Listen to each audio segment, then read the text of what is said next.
Selamat pagi pemirsa, senang sekali ketemu lagi dengan kita berdua. Ada saya Nira Stania dan rekan saya yang paling saya sayangi tentunya Irwan Ardia. Aduh, terima kasih. Rasa sayang kamu itu pasti bisa memberikan passion kepada saya. Oh, tentunya. Gairah. Jangan salah Irwan. Apa? Passion itu ternyata bisa jadi apa saja. Bahkan yang namanya passion itu bisa berubah menjadi hobi kan?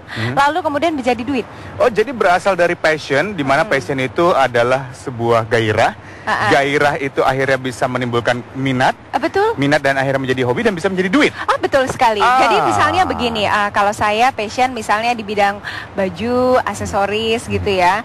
Nah, tapi saya juga bertanya-tanya, apakah passion saya ini bisa menjadi duit? Nah, kalau saya tanya kamu, passion kamu? Passion saya, hobi saya. Ya udah, terima kasih. Oke, kalau gitu sekarang langsung aja ya. Saya mau ngasih tahu pemirsa, kalau nanti mau telepon interaktif bisa telepon ke 299-411-85. Nanti buat penelpon yang masuk akan ada dapat hadiah buku ini. Betul sekali. Dan kita langsung ngobrol dengan Mas Dedi Dahlan yang sudah meluncurkan bukunya Passion Ubah Hobi Jadi Duit. Seperti apa caranya? Ini sudah ada Mas Selamat pagi Mas Dedi. Apa kabar Mas Dedi? Sehat. Sehat. Apa kabar? Passionnya masih bergairah kan? Pastinya. Masih membakar terus. Silakan. Ini aku di mana nih? Enaknya ya. Saya di mana nih? Mas Dedi di Mas Dedi di sini. Saya di sini aja. Iya. Oh, ini kok tuan rumah rebutan tempat duduk nih gimana? Silakan. Monggo. Tanya. Iya. Ini kopi. Namanya kopi break. Kalau teh tea break namanya. Oh iya. Mas Dedi. Gimana? Passion itu sebetulnya apa menurut Mas Dedi? Nggak harus harafiah ya. Ya. Karena selama ini saya dan beberapa pembicara juga kita tidak mengartikan kata passion, tidak ada bahasa Indonesia yang padu padannya persis gitu. Ya. Kalau menurut saya passion itu seperti hobi atau minat atau kesukaan ya. Betul, kesukaan. Tapi lebih dari sekedar suka. Harus ada gairah atau dorongan membakar lah istilahnya dari dalam. Kayak semangat. Kayak saya sama dia gitu ya. Saya di passion sama dia. Ada buk-buknya gitu kan, deg-degannya gitu ada kan. Ada kupu-kupunya gitu. Ada rasa kebeletnya lah. Ada rasa kebeletnya ya. Untuk terus melakukan. Oke, contohnya apa yang bisa kita kategorikan bahwa ini merupakan passion dari seseorang? Oke, mungkin saya bandingin dengan hobi ya, karena orang biasa ininya sama hobi gitu. Misalnya Mas suka nonton film nih, hobinya nonton film. Saking seringnya sampai udah akrab sama bapak-bapak kumisan yang jaga bioskopnya, misalnya salamnya udah ada gaya salam sendiri. Saya dekat sama yang jaga tiket, masa sama security-nya nggak mungkin. Saya pura-pura nggak. Ini kan contoh, kamu gimana sih ya? Siapa tahu gitu ya. Udah saking dekatnya, setiap hari nonton, saking sukanya. Tapi ketika ditawarin, mau nyoba nggak kita bikin skrip film? Mau nyoba nggak bikin? Kayaknya males deh kayaknya gitu. Kayaknya kita nggak punya bakat deh gitu ya biasanya. Nah, nggak mau usaha gitu. Baru mulai ketik satu halaman, pada suatu hari misalnya gitu, bosen seperti itu dan sebagainya. Itu berarti baru hobi, belum jadi passion. Belum ada passionnya. Ketika dia udah ada kebelet pengen melakukan terus, sebelum tidur mikirinnya itu, bangun tidur mikirinnya itu, lagi pipis mikirinnya itu juga misalnya, itu mungkin sudah jadi passion. Berarti antara passion dengan hobi itu sebetulnya ada perbedaan yang sangat mendasar di situ ya. Betul, semangatnya itu, gairahnya. Jadi begini kalau yang saya tangkap nih, kalau hobi tanpa passion itu tidak akan jadi apa-apa. Tapi kalau hobi dengan passion itu bisa jadi sesuatu. Produktif. Jadi sesuatu. Sama pasir rumahnya di Cibubur. Jadi host aja coba deh. Oke. Nah, bagaimanakah caranya untuk membuat passion yang kita miliki ini bisa menjadi uang? Nah, ini. Hobi jadi passion udah. Sekarang passionnya jadi duitnya istilahnya gitu ya. Sebetulnya tinggal action loh. Jadi saya suka nyebutnya 3 kunci itu passion, direction, sama action. Passion, direction, dan action. Betul, passionnya udah ada, tujuannya udah ada, jelas apa yang mau diraih, tinggal actionnya. Tapi kadang kita menghalangi diri sendiri dari action itu kan ya.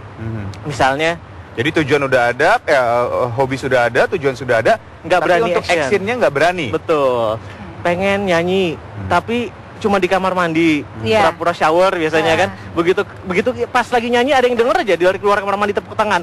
Keren malu nggak berani keluar dari kamar mandi. Misalnya kayak gitu. Akhirnya pas keluar ada tawaran, nggak mau malu misalnya seperti itu. Nggak yakin. Nggak ada action. Nggak actionnya terhambat di situ. Dia tinggal action aja. Berarti dan mengarahkan. Bisa dikatakan bahwa sebuah passion yang akhirnya bisa menjadi uang itu harus ada ujungnya adalah action. Betul. Nah, kendala selama ini yang tadi yang diceritakan sama Mas Denny juga bahwa kendalanya ternyata sebetulnya rasa percaya diri dong kalau untuk bisa seringkali jadi uang. Betul. Kenapa? Karena kita tuh hidup dalam sebuah komunitas atau masyarakat yang membiasakan hobi atau passion ini jadi anak tiri.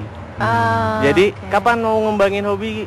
Itu mah main-main nanti aja, weekend aja, pas ada waktu aja. Betul, kurang serius itu namanya. Lama-lama ketika orang lihat kita melakukan passion atau hobi kita di hari kerja, diketawain biasa sama temennya. Lu kok main-main mulu hari kerja? Jadi lama-lama. Sekarang udah ada telepon masuk nih, Mas Dedi. Kita potong dulu nih. Oke, halo, selamat pagi Mas Fajri ya.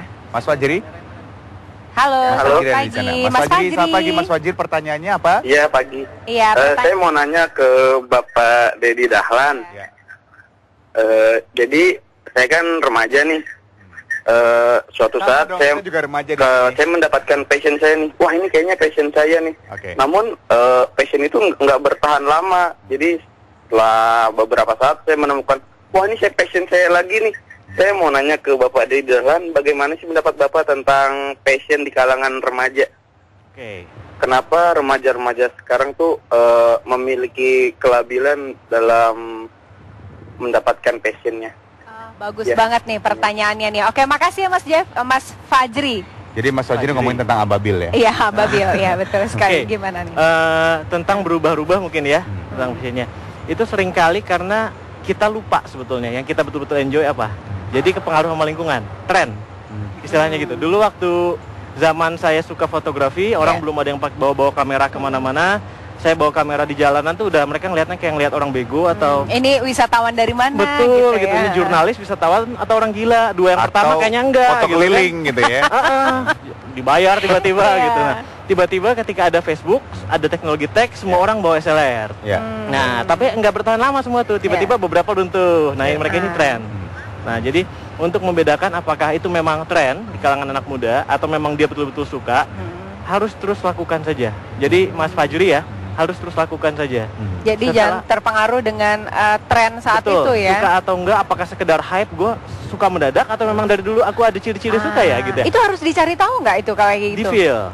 Jadi kadang-kadang saya lebih bilang feel more, think less kalau mau ngomongin soal passion. Feel gitu. More, think less gitu. Jadi ini ada patokan umur tertentu nggak atau batas umur tertentu ketika seseorang itu akhirnya sudah bisa menemukan passionnya yang pas buat dia, atau memang di umur-umur tertentu pula, misalnya di umur 20-an, umur masih remaja tadi yang dibilang sama Mas Pak Fajrin juga, bahwa kondisi-kondisi labil itu masih belum bisa mendapatkan passion yang pas. Cenderungan anak muda penuh dengan energi meletup-letup ya. Jadi pengen semua dicoba. Jadi biasanya usia muda memang lebih banyak gonta-ganti. Bagian dari proses. Jadi itu nggak masalah ya? Nggak masalah. Karena kalau memang mereka cuma kayaknya pengen ya, kayaknya asik ya, kayaknya seru ya, tapi nggak ngapa-ngapain juga nggak akan tahu juga. Hanya dipikirin aja, nunggu durian runtuh ya. Betul. Kalau saya cenderung kasih batasan waktu biasanya. Begitu sampai sini, grafik sukanya itu meningkat terus, tetap atau menurun. Dari situ bisa ketahuan.